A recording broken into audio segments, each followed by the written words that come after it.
একটি সেতুর অভাবে বিচ্ছিন্ন কালুখালীর চরাঞ্চলের হাজারো মানুষ। প্রতিবেদন এনামুল মণ্ডল। সন্ধ্যা নামলেই চরের বাসিন্দারা যেন একেবারে আলাদা একটা অঞ্চলের মানুষ হয়ে যায়।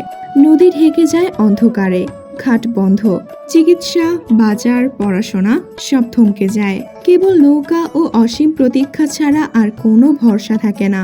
রাজবাড়ির কালুখালীর হিরু মোল্লার ঘাট। প্রতিদিন হাজারো মানুষ ঝুঁকি নিয়ে নদী পারাপার হয়। বর্ষায় কাদা, শুকনো মৌসুমে ধুলো, সব মিলিয়ে জীবনযাত্রা কঠিন। ছোট্ট একটি সেতু থাকলে বদলে যেত গোটা এলাকার চিত্র। চরের বাসিন্দা নুরুদ্দিন বলেন, স্কুলে যেতে হলে আমাদের বাচ্চাদের অনেক ঝামেলা হয়।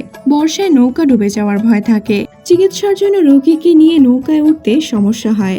একদিন এক রোগী নদীতে পড়ে মারা গেছেন। চরের কৃষকরা জানান, আমাদের ধান পাট বাজারে নিতে গেলে অনেক খরচ পড়ে। ব্রিজ হলে সহজে যাওয়া যেত ও ভালো দামেও বিক্রি করতে পারতাম। কালুখালী উপজেলার নির্বাহী কর্মকর্তা মহুয়া আফরোজ টাইমস অফ রাজবাড়ীকে জানান, রতনদিয়া ইউনিয়নের হিরুমোল্লার ঘাটে যে ব্রিজটার কাজ শুরু হয়েছিল, এটা কাজ শুরু করার পর প্রয়োজনের তাগিদে ডিজাইনটা চেঞ্জ করা হয়েছিল। দুইবার ডিজাইন চেঞ্জ হয়েছে, যার কারণে কাজটা একটু স্লো হয়েছিল। আর বাই দিস টাইম এই সময়ের মধ্যে আবার বর্ষা শুরু হয়ে গিয়েছে। এখন প্রচুর পানি ওখানে, যার জন্য এখানে আসলে এখন কাজ করা যাচ্ছে না। শুষ্ক মৌসুম এলেই খুব দ্রুত এটার কাজ শুরু করা হবে। আর আমাদের সব ধরনের প্রস্তুতি আছে, সব কিছুই রেডি আছে।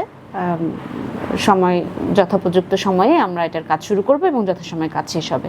সন্ধ্যা নামলেই এই মানুষগুলো যেন একেবারে অদৃশ্য অঞ্চলে চলে যায়।